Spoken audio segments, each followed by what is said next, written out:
안녕하세요. 저는 30대 후반 여자입니다. 결혼한 지 몇 년이 되었지만 아이가 아직 없어요. 하지만 저는 미리 어떻게 아이를 키울지 계획을 세워두었어요. 아이를 가지게 되면 너무 오냐오냐 키우면서 뒷바라지를 하지 않으려고 해요. 아이가 없어도 왜 이런 생각을 갖게 되었냐고요. 그건 제가 시댁을 보면서 느끼게 된 거예요. 시댁에서는 어렵게 살아가시면서 쉬지 못하고 자기 자식을 힘들게 고생시키지 않기 위해 열심히 하셨지만 결국 자식들의 욕심만 남게 된다는 것을 제 눈으로 명확히 보고 많은 교훈을 얻었어요. 제가 대학교에서 지금의 남편을 만났어요. 서로 잘 맞아서 크게 싸우지 않고 오래 사귀고 있죠. 하지만 남편이 소지한 때는 망설일 수밖에 없었어요. 형님이 무려 4명이라 다들 가정을 꾸리고 있어서 제가 결혼을 하게 되면 미로 형님만 4명이었는데 오빠도 결혼할 만큼 좋은 사람이라는 건 알고 있어요. 하지만 걱정되는 것이 있는데 대체 무슨 이유로 내가 남편 후보로 괜찮은데 프로포즈를 받지 않을까요? 오빠는 식구가 너무 많아 5 형제가 있어서 신우는 없지만 오빠가 막내니까 난 형님들을 위로하는 존재이자 아내가 됐는데 나를 괴롭히면 어떻게 해야 하지요? 심각한 고민을 털어놓자 남자친구는 폭소했어요. 진짜 그러다니 생각했어요. 그런 면에서는 그런 사항도 신경 쓸 수 있다는 점 이해해요. 하지만 그런 건 걱정 마세요. 여러분 다 좋은 사람들이고 가족들끼리도 화목해요. 우리 엄마도 형수도요. 시집살이를 안 시켜주고 눈치를 보지도 않는 일이 절대 없을 거예요. 만약에 뭔가 눈치를 준다면 내가 뭘 하라고 말해줄 테니 걱정 마세요. 남자친구가 자신만만하게 얘기하고 날 몇 번이나 자신의 집에 식사하러 가봤어요. 그런데 그의 가족들은 다 남자친구와 같이 오히려 유순한 모습이었어요. 오히려 걱정했던 것은 남자친구가 예상했던 것보다 훨씬 잘 사는 집이라는 점이에요.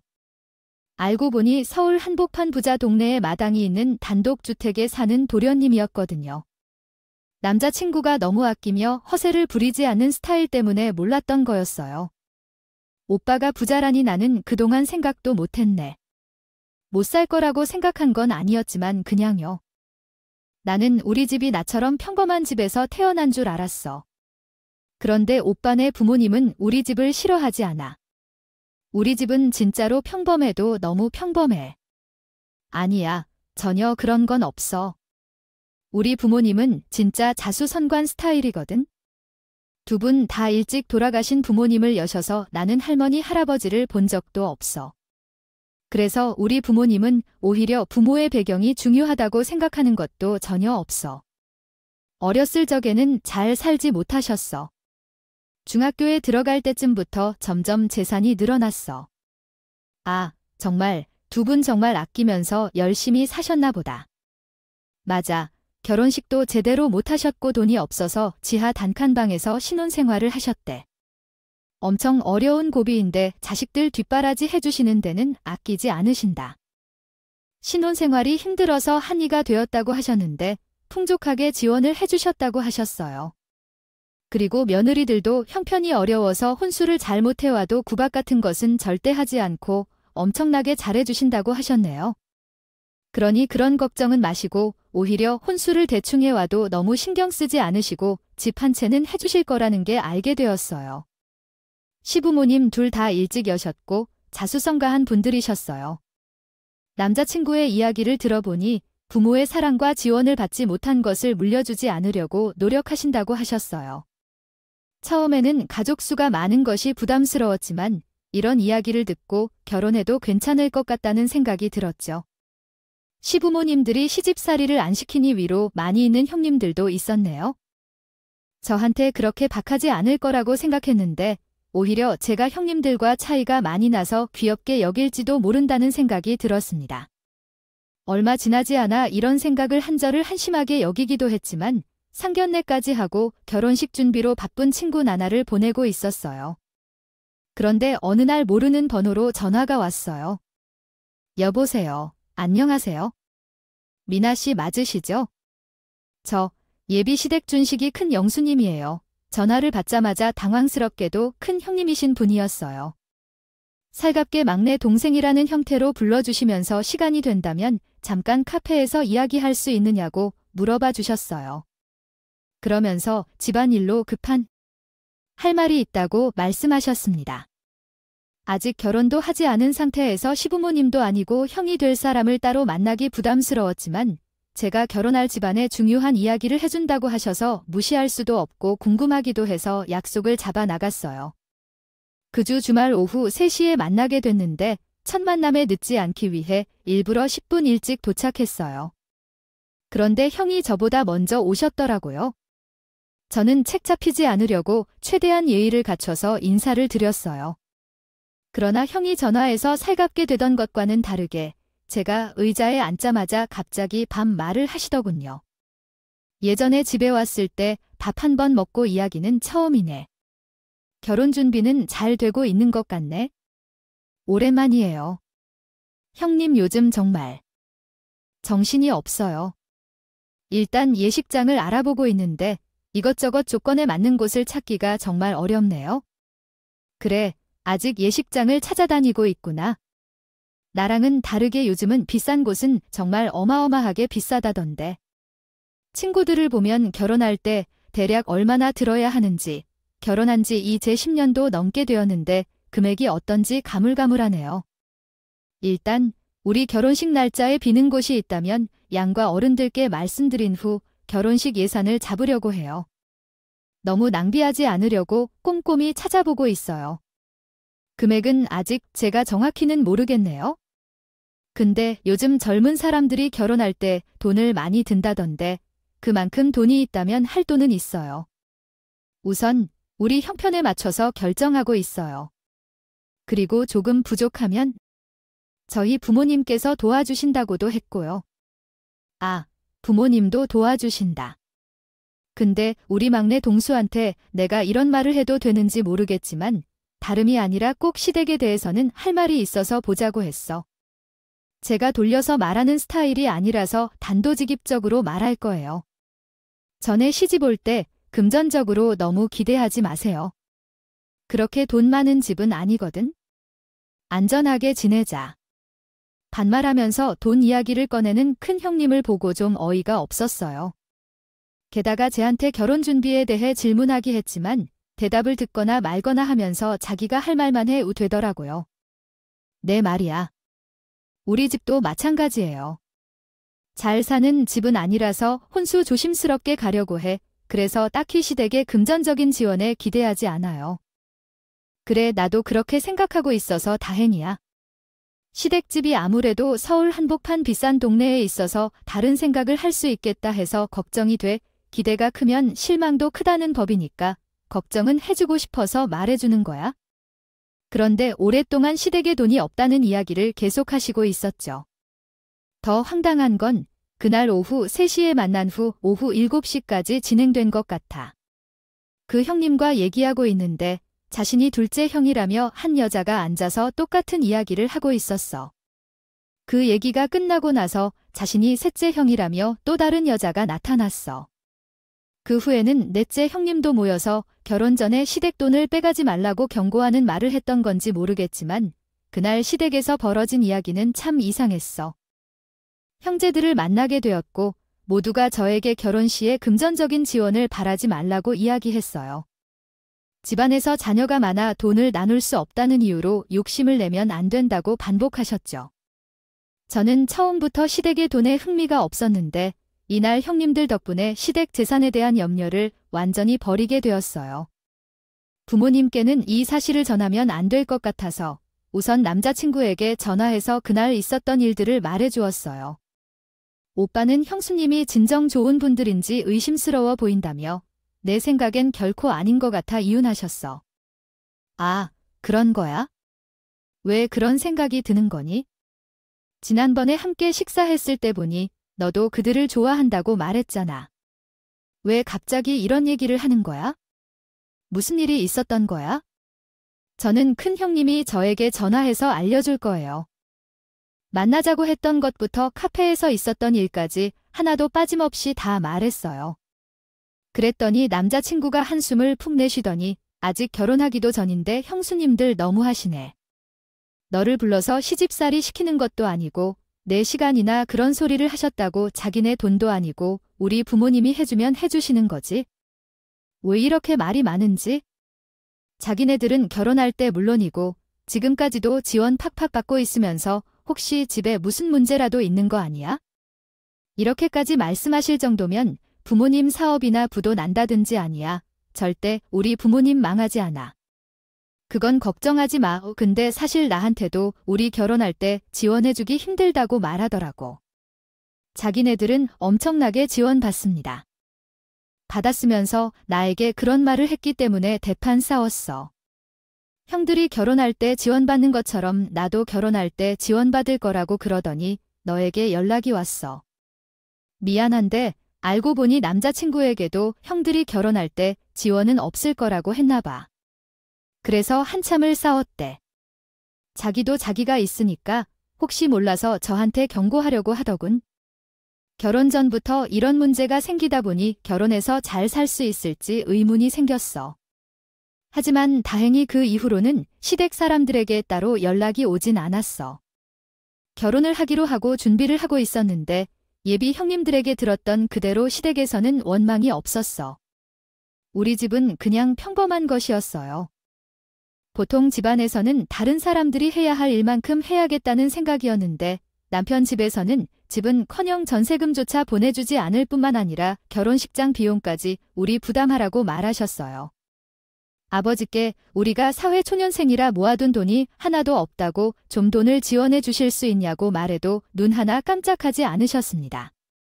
그러면 잠깐 빌려주시겠다고 해도 마찬가지예요. 정말 우리 집에도 어느 정도 한계가 있어요. 하지만 오빠네 형들은 다 도와주셨다고 하면서 오빠한테만 이렇게 엄한 것은 왜 그런 걸까요? 우리 아버지가 형들에게 많이 도와주신 것을 후회하셨는지도 몰라요. 결혼할 때 집을 주고 신혼 때 차도 사주고 이것저것 도와주면서 자신들 눈에는 그리 열심히 사지도 않고 어렵게 고생하는 걸 모른다고 생각하신다는 게요. 나에게서 처음부터 스스로 살도록 하라고 말하셨었지만 나에게는 그럴 줄은 정말 몰랐어요. 결국 시댁에서는 100원 한 푼도 지원받지 못해 우리는 동네의 오래된 구민들에게 대한 결혼식을 올렸습니다. 더구나 그것도 우리 부모님께서 돈을 지원해 주셔서 가능했던 것이죠. 남편과 나는 대학을 졸업하고 취직한 지 1년도 되지 않은 채 결혼한 거니까 어찌할 바를 몰라 돈은 전혀 없었습니다. 어떻게든 신혼집 장만을 위해 모두를 다 썼지만 우리 처지로는 작은 원룸조차 구할 수밖에 없었어요. 다행히도 불행히도 집이 워낙 작아 혼수를 따로 준비할 필요는 없었어요. 그렇지만 혼수비가 없어서 다행이라 생각할 수도 있겠지만요. 그래도 결국 어떻게 해야 할지 모르겠어요. 사실 시댁에서 하시는 말이 맞을지도 모른다는 생각이 들었거든요. 아무리 어려운 상황이었더라도 결국 결혼은 우리 둘, 즉 남편과 나만의 일이란 거죠. 부모님들께 하는 건데 기대하여 편하게 하는 것보다는 힘들지만 남편과 함께 꾸리는 것도 나쁘지 않다고 생각하게 되었습니다. 우리에게 지원을 한 푼도 해주지 않으셨지만 저는 일부러 결혼 초라해서 시댁 식구들과 친해지기 위해 자주 시댁에 갔어요. 그런데 가면마다 큰 형님, 작은 형님, 그리고 온 가족이 모여 있더라고요. 저를 위로해주는 언니와 오빠가 있는데 둘 다 결혼의 명절이나 부모님 생신 혹은 일상 속의 코빼기도 안 보이는 터라 굉장히 생소한 광경이었습니다. 그래서 집은 가족끼리 화목하고 부모님도 좋은 분들이라서 자식들과 며느리들이 효심이 지극한 분들로 생각해왔어요. 그런데 알고 보니 시댁에 모이는 이유가 따로 있다는 것을 알게 되었습니다. 아버지, 어머니, 이제 우리 갈게요. 이 사람 내일 일찍 출근해야 된다 해서 오늘은 뭘 먹고 가나요? 죄송해요. 아이고. 그러니 같이 저녁까지 먹고 가면 참 좋을 텐데. 그래도 아침 일찍 일이 있어서 그런 거니 서운하지 않으셔도 돼요? 얼른 가보죠. 근데 간다고 인사까지 다 하고 신발을 신고 있는데 큰 형님은 가만히 현관문 앞에 서 있더라고요. 그렇게 몇 초가 흐른 후에 큰 형님이 한 말씀 하셨어요. 아버지, 무얼 잊으신 것 같은데요. 제 손에 뭘 쥐어주셔야 문을 열고 나갈 텐데요. 아이고 참, 내 정신이야. 잠시만 기다려라. 큰 집은 오늘 아들 놈이랑 며느리 애들 둘까지 데리고 왔으니 자 여기요. 아버지, 감사합니다. 다음에는 꼭 저녁도 먹고 가도록 할게요. 얘들아, 어서 할아버지께 감사하다고 인사해야지. 시아버지는 집에 오는 자식들이 집에 갈 때마다 한 사람당 10만 원씩을 돈 봉투에 담아 드리라고 했습니다. 큰 집은 아버님, 형님, 아이 2명까지 해서 매번 올 때마다 40만 원을 받아갔습니다. 다른 집들도 마찬가지였어요. 그러니 매주 용돈을 벌기 위해 주말에 할 일이 없으면 시댁으로 다 모이는 거였죠. 그런데 우리 남편은 주말에도 자주 출근을 해서 보통 혼자만 시댁에 갔습니다. 그럴 때면 형님들이 웃으며 제게 말씀하시더군요. 동서는 왜 맨날 혼자 오는 거야? 남편 끌고 와야지. 10만 원이라도 더 받지. 요즘은 회사에서 신제품 출시에 바쁘다고 야근을 한다고 했습니다. 물론이죠. 주말에도 항상 회사에 계셔서 제 얼굴도 보기 힘들어요. 그래서 아프다고 거짓말로라도 할 건데 바쁘다고 해요. 여기로 오라고 하신 다음 회사 가서 하루 종일 일하면 얼마나 더 보겠어요? 집에 오면 그냥 TV를 보고 밥을 먹고 가족들과 이야기하고 휴식을 취하면서도 단지 10만 원이 그냥 들어옵니다. 그렇게 해도 남편의 회사가 언제 단축될지 모르겠어요. 새 제품을 출시한 다음 꼭 같이 가져올 거예요. 동서는 남편이랑 오는 것보다 더욱 받는 것이 더 빠를 것 같습니다. 시부모님 앞에서 더 많은 돈을 받는 방법을 알려주시면서 다양한 이야기를 듣고 있으면 민망해지잖아요. 시댁을 물주로 생각한다는 말을 받을 때마다 같았어요. 혹시라도 시댁 부모님께서 이런 이야기를 듣고 기분이 나빠하시지 않을까 해서 살펴봤는데 딱히 기분 나빠하지도 않고 웃으면서 듣고 계셨어요. 그리고 우연히 둘째 형님과 둘이 마트에 장을 보러 가게 됐어요. 그러다가 이런저런 이야기를 나누게 됐는데 동생은 그럼 주말에 와서 10만 원씩 받아가면 좋겠다고 해서 괜히 꽁돈 생긴 기분도 들고 말이야.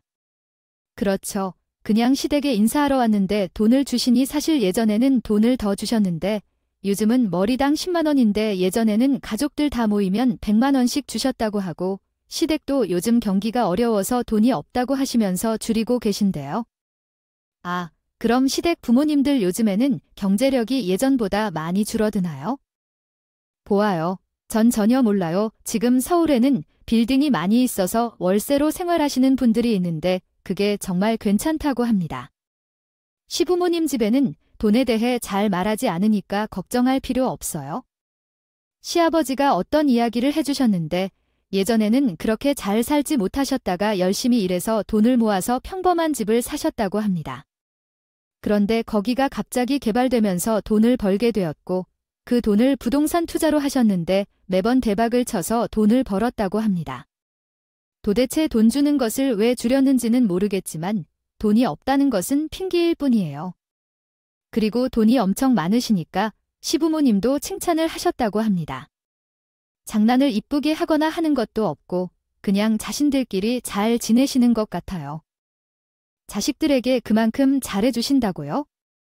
또 차별하는 것도 없으니 집안에 돈 때문에 분란은커녕 자주 모이니 서로 잘 지낸다고 친하다고 했습니다. 그리고 저에게 결혼 진짜 잘한 거라고 하더군요. 결혼 전에 우리가 카페에서 시력 돈 없다고 막 그랬잖아. 혹시나 집안 보고 결혼한 여자일까 봐 우리가 겁준 거였어요. 시부모님이 워낙 자식한테 막 퍼주시니 걱정이 될 수밖에 없지. 근데 결혼하고 보니까 동서는 그런 사람 아닌 것 같더라고요. 그때 이은 미안해하고 동서 진짜 결혼 잘한 거야? 이렇게 돈 많고 인심후한 시댁 찾기 어렵다고 해도 물론 돈을 주니까 하는 일이지만 시부모님에 대한 칭찬은 진심으로 하는 거예요. 제가 들은 바로는 다음과 같은 것들을 제게 말씀하셨죠. 저는 평소에 이 가정의 사람들이 시댁을 돈 주고만 잘해주는 것으로만 생각했는데 제가 조금 잘못 생각하고 있지는 않을까 싶었습니다. 그것은 매우 짧은 순간이었지만 말입니다. 돈 때문에 시댁에 자주 다녀간 것이 아니라 결혼한 지 얼마 안 돼서 가족들과 친해지고 싶어서 자주 다녔던 것이었습니다. 그러나 제게는 돈을 밝히듯 말하는 막내 며느리로 보였는데 형님들이 남편 없이 혼자 잘 온다고 웃으며 이야기하는 것이 매번 들렸습니다.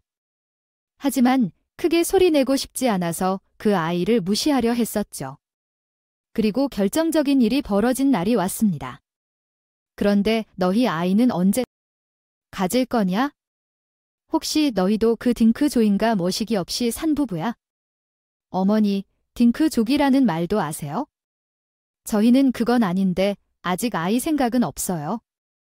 회사에 힘들게 취직했는데 애를 낳으면 중간에 쉬어야 되어요.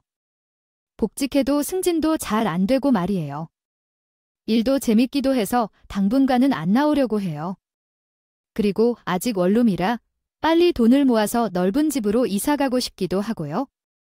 남편이 혼자 벌어서 어느 세월에 목돈을 모으겠다고 뭐하러 힘들게 회사 다니면서 돈을 벌려고 해. 그냥 임신을 해 아이를 낳으면 출산 축하금도 몇백씩 주시고 게다가 시댁이 있으니까 시댁이 올 때마다 10만 원씩 더 주시는 게 있잖아. 그럼 주말이든 평일이든 와서 주시는 돈을 받아가면 회사보다 훨씬 이득이죠. 잘 한번 생각해 보세요. 아빤 돈을 받기 위해 아이들을 낳은 다음에 회사에 출근하는 대신 시댁에 출근 도장을 찍으러 오라고 하는 건 좀 아닌 것 같아요. 회사 다니는 것보다 훨씬 편하게 돈을 벌 수 있는데 머리를 써서 생각을 해보세요. 제 말이 맞죠? 똑똑한 줄 알았는데 영 아니에요. 다들 그래서 회사 다니고 여기로 출근하시나요? 저는 시부모님 1950 봐서 오시는 줄 알았더니 돈 때문에 오시는 거였군요. 저를 멍청한 사람 취급하길래 저도 참지 않고 한마디 했더니 분위기가 급격히 싸해졌어요. 뭐, 돈 때문이라니. 우리도 시부모님 뵙고 싶어서 오는 거 맞죠? 두 분이 심심하실까봐 애들도 데려와서 같이 식사하고 하는 거지. 무슨 말을 하려고 하는 건지요? 그렇게 해 동서가 저에게 전곡을 찔렀는지 당황하며 손을 퍼더군요. 하지만 시부모는 옆에서 우리가 하는 말을 다 듣고 계셨는데도 기분 나쁜 태도를 나타내지 않으셨어요. 회사 다니지 말고 와서 주말이고 평일이고 시대와 돈을 받아가라고 요구하는데 어떻게 가만히 계시나 신기하게까지 했습니다. 누가 봐도 돈을 보고 자식들이 잘하는 건데 실제로 그 모양이었어요. 이후로 형님들도 조금씩 저에게 대놓고 무시하는 말을 하셨고 매번 그럴 때마다 가만히 있지 않고 말을 해야 했어요. 저는 시댁에 갈 때마다 손에 과일이나 작은 간식을 하나쯤 사들고 갔는데 이것조차도 실망스러운 반응을 보였습니다. 동서를 가져올 때에는 빈손으로 오곤 했어요. 부모님께서 돈이 많으셔서 이런 건 필요하지 않으실 텐데 그냥 오셔도 돼요? 자식이 시간 내어서 오는 것만으로도 좋아하시는 분들이십니다. 얼마나 돈을 더 받고 싶어서 맨날 이런 걸 가져오는지 모르겠네요. 그러니까 사오려면 좀 더 고급스러운 걸 사오거나 맨날 어디 시장이나 마트에서 파는 것만 가져오니까 비교적 투자가 부족한 것 같아요. 이단 싸구려를 사와서 부모님의 마음을 사로잡겠다는 거죠. 형님, 제가 돈을 더 받으려고 하는 게 아니에요. 빈손으로 오면 민망해서요. 다들 빈손으로 오시고 집에 가실 때는 웃으면서 손에 돈봉투를 들고 가시는데 그게 저는 불편하다는 거예요. 어느새 제가 잊은 며느리들의 공공의적이 되어가고 있었던 것 같아요. 그러다 어느 날부터요. 부모님이 시댁에 방문하면 주는 돈이 한 사람당 10만 원에서 5만 원으로 줄었습니다. 그래서 수지타산이 안 맞는다고 생각했는지 형님들이 방문하는 횟수가 많이 줄었습니다. 제가 갈 때마다 4명의 형수님과 아주머님이 늘 아이들까지 끌고 와서 항상 집안이 바글바글해서 틈이 없었는데 그 이후로는 한 집이나 2집 정도만 오시더라고요. 돈이 줄어든 후에 오영재 가족이 다 모였던 적이 없었던 것 같아요. 아버님이 갑자기 왜 주시던 돈을 줄인 것인지 그것도 반으로 줄인 것은 모르겠네요. 갑자기 돈이 줄어서 요즘 생활비가 어려워졌어요. 요즘 경기가 안 좋은 것 같은데 작은 가게들이 타격을 받아 나가는 건 그렇게 큰 영향을 받는 것 같습니다. 크지 않지만 큰 규모의 회사들도 월세를 줄이기 위해 서울 외곽 지역으로 이전하는 모습이 보입니다. 이로 인해 건물에는 많은 공실이 발생했는데 그 결과로 수입이 줄어들어서 어쩔 수 없이 제가 너희들에게 주는 돈도 줄여야만 합니다. 요즘 정말로 공실이 많이 생긴 것 같구나. 그곳은 어디인가요? 혹시 1층에 빈 공간이 있다면 제가 카페를 운영할 수 있을 것 같은데요. 형님, 카페를 열고 싶어 하셨다면 함께 가게를 운영해보는 것은 어떨까요? 아마도 시아버지께서는 건물에 카페를 둘 경우 월세를 받지 않으실 것이기 때문에 더 수월하게 장사할 수 있을 것입니다. 하지만 내 건물에서 사업을 하기 위해서는 다른 사람들과 마찬가지로 돈을 내야 합니다. 시댁에서 가지고 있던 건물에 공실이 생겨서 수입이 줄었다고 설명할 필요가 있습니다. 해도 걱정은커녕 그 빈자리에 자기네들이 카페를 차리는 건 어떻겠느냐고 말을 하더라고요. 세상에 속물 저런 속물이 없다 싶더군요. 그 모습에 아버지도 어이가 없으셨는지 살짝 언성을 높이셨습니다. 그리고 저도 회사 업무가 바빠져서 시댁을 자주 방문하지 못하게 되었어요. 대신 저는 때때로 전화로 안부를 묻고 뵙지 못해 죄송하다고 말씀드렸죠. 근데 어느 날 시부모님께서 가족들을 전부 집으로 불러들이셨어요. 중대한 발표가 있다고 하시면서 말씀하셨어요. 혹시 유사 문제로 부르신 게 아니야? 연가 있으시니 언제 어떻게 될지 모르잖아. 그러니까 정신 멀쩡하실 때 자식들에게 미리 나눠주려고 말이야. 그니까요, 형수님, 아버지가 이렇게 가족들 다 모이라고 강의하신 적은? 없어요. 왠지 그럴 것 같아요. 뭐, 주셔도 똑같이 5등분해서 주실 것 같긴 하지만, 야, 아무리 그래도 5등분 해주시겠어요? 조금 더 주시겠지? 그래도 너희들 아무 소리 하지 마라. 아버지가 하라는 대로 그냥 하는 거야?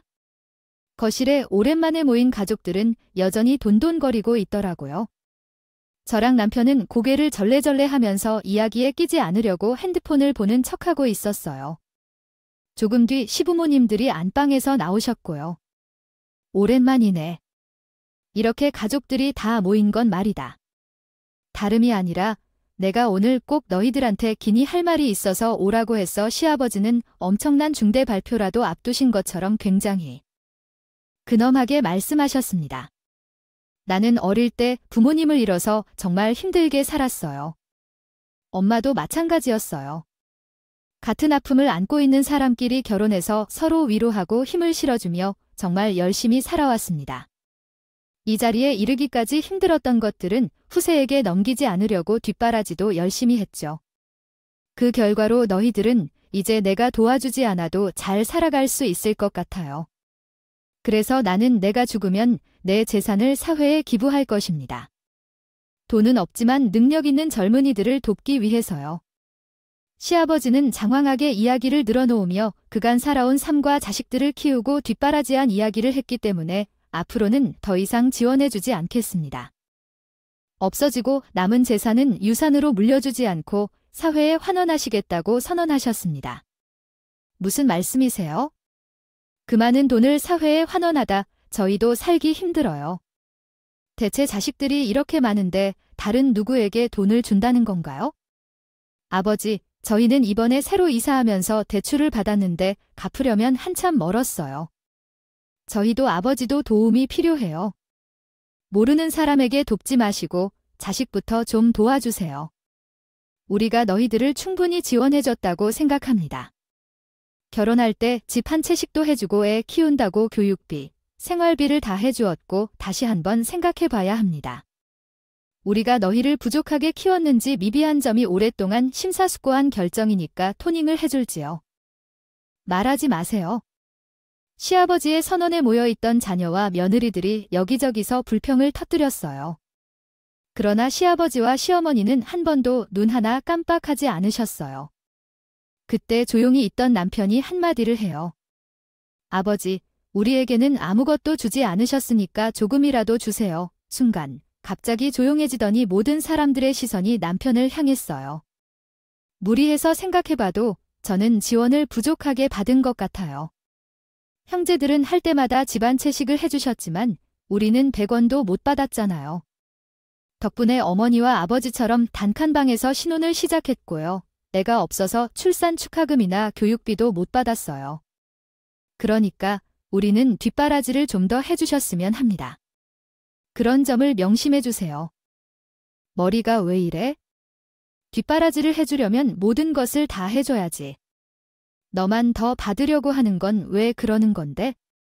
솔직히 말하면 혜택을 제일 많이 받은 건 너였어. 너는 박사까지 한 것도 그것도 외국에서 했잖아. 내가 어렸을 때는 집이 어려워서 제대로 된 학원도 다니지 못했는데.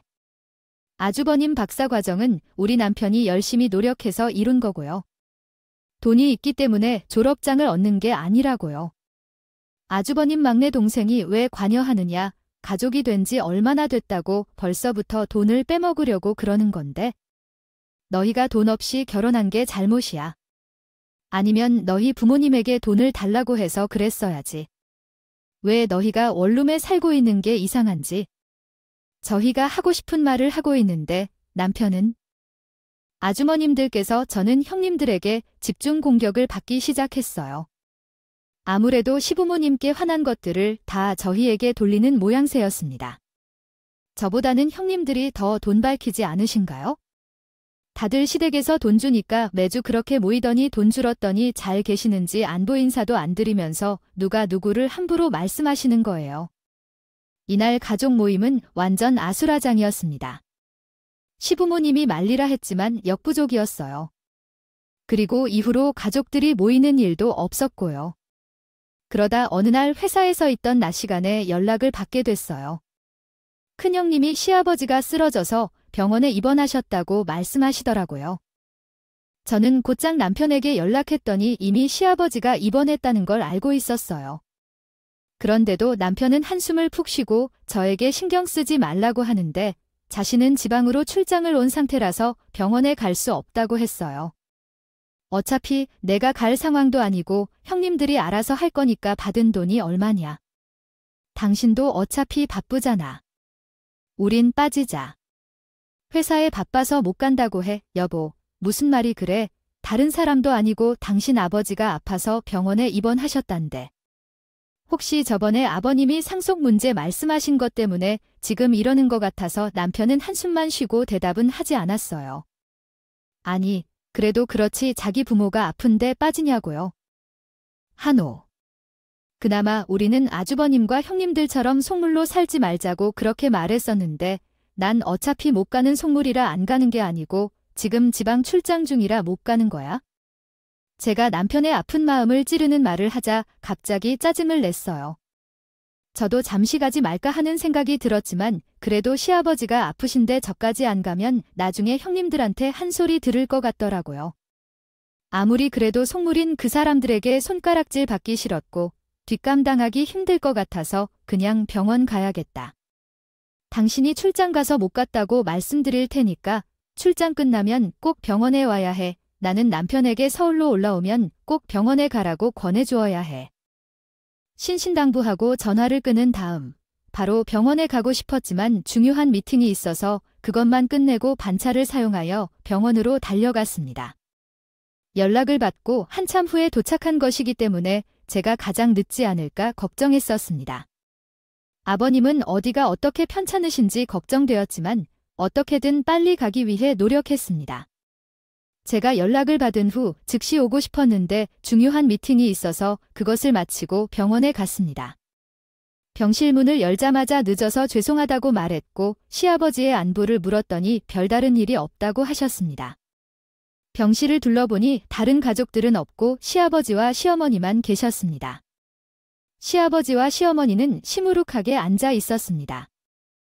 상황을 종합하여 수정된 문장은 다음과 같습니다. 당신 모습을 보니 뭔가 짠하게 느껴졌어요. 다른 가족들은 식사하러 가셨나요? 제가 제일 늦었죠. 정말 죄송해요. 대신 내일까지 연차를 쓰고 왔으니 내일은 하루 종일 간호를 할게요.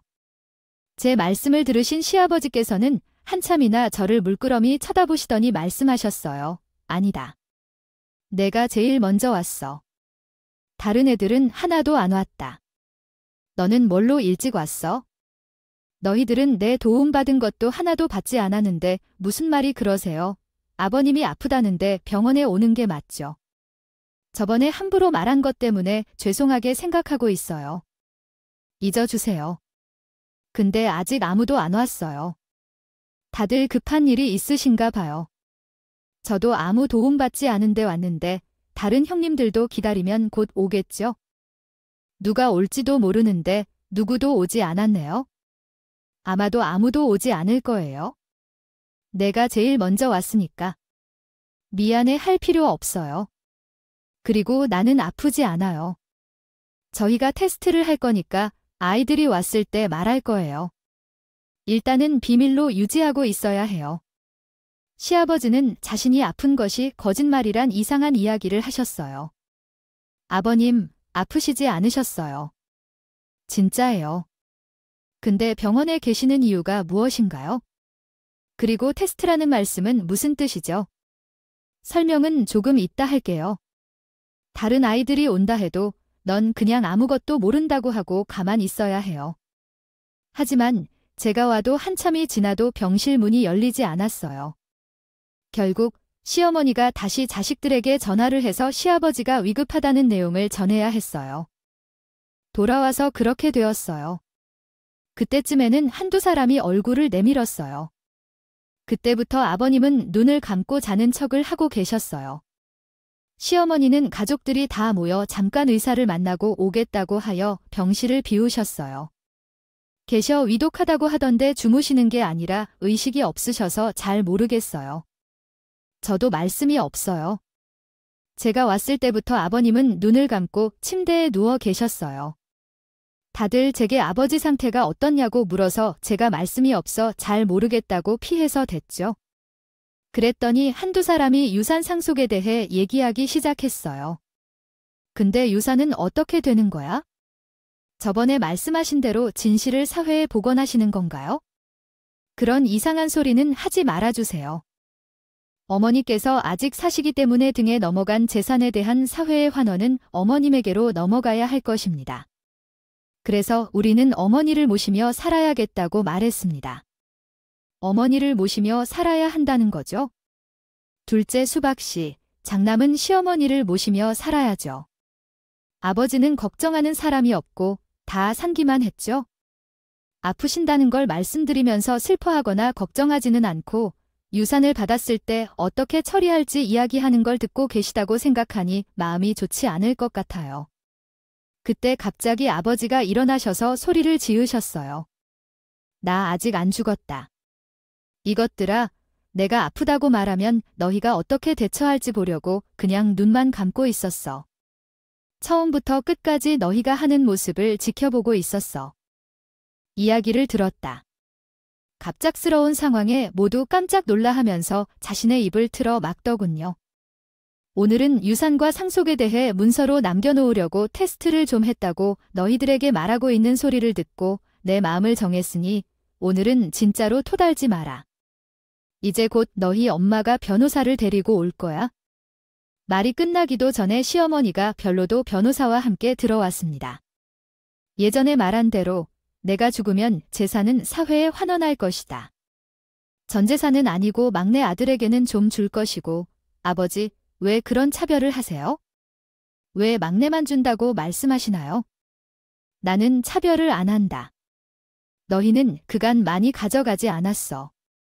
막내는 내가 지금까지 해준 게 없는데 이제라도 너희가 해준 만큼 해주려고 한다. 그러면서 장부 하나를 꺼내어 보니 그곳에는 그동안 시아버지가 며느리들에게 돈을 주었던 내역이 빼곡히 적혀 있었어요. 다들 집 한 채씩은 물론 애들의 교육비며 심지어 애들의 교복값까지 사소한 것들도 합쳐서 엄청 많이 지급했다고 하더라고요. 자, 다들 봤지? 너희한테 내가 많이 해줬다. 근데 봐라, 막내한테 해준 것이 쥐꼬리만큼도 없지? 내가 너희 말대로 막내만 차별 대우한 것 같아서 좀 해주려고 한다. 불만 있어? 막내는 너희들한테 준 금액에 물가 상승률 아직 더해서 줄 테니까 그리 알겠어. 시아버지가 장부까지 내미시며 이렇게 말하자 아무도 토를 내지 못했어요. 그걸 보던 며느리들은 죄송하다고 한 번만 봐달라고. 요즘 형편이 어렵다면서 대성통곡을 하더라고요. 하지만 시어머니와 시아버지는 다름없이 계속 집곳집곳에 본인들이 특별히 매달고 있는 어떤 부채를 갚기 위해 열심히 일했어요. 무시하고 이익을 챙기셨던 둘, 모두 돌아가시고 남은 돈은 사회에 환원하는 유사를 썼다. 함께 있던 변호사는 카메라로 촬영까지 하고 공정을 받으셨다. 이에 따라 제가 결합할 때 받지 못한 지원을 받게 되었다. 유서 작성 후 대신 우리에게 방 3개짜리 자택을 주셨고 퇴근 시 이용하라고 자동차도 한 대 선물로 주셨다. 이로써 생활이 정말 편리해졌다. 하지만 나와는 다르게 그간 받던 지원이 뚝 끊겼다는 형님네들의 사정도 언급해야겠군. 큰 형님네는 형편에 맞지 않는 1억 원짜리 자동차를 리스로 구입했는데 지금 차값을 못 내서 문제가 생겼다고 한다. 다른 형님들도 벌어들이는 수입은 그럭저럭인데 예전부터 시댁에서 받던 생활비가 줄었기 때문에 안타까운 일이라고 한다. 더 많이 받아서 생활을 하다 보니 커진 쓰임새를 줄일 수 없어서 힘드셨던 것 같아요. 아이들의 과외도 그만두셨다고 들었고 특히 막내 형님은 이전에 할부로 많이 카드를 사용해서 카드값을 아끼기 위해 명품 가방을 중고로 판다고 하더라고요. 시댁에 방문하면서 인당 5만 원씩 주는 것도 부족하다고 생각하던 사람들이 이제는 방문해도 한 푼도 주지 않는다고 하더라고요. 혹시 시부모님의 마음을 변화시킬 수 있을까 싶어서 모두가 들락달락한다고 말씀하시더군요. 이런 모습을 보고 남편과 저는 시댁에서 우리도 분수에 맞게 검소하게 살자고 계획 중이에요.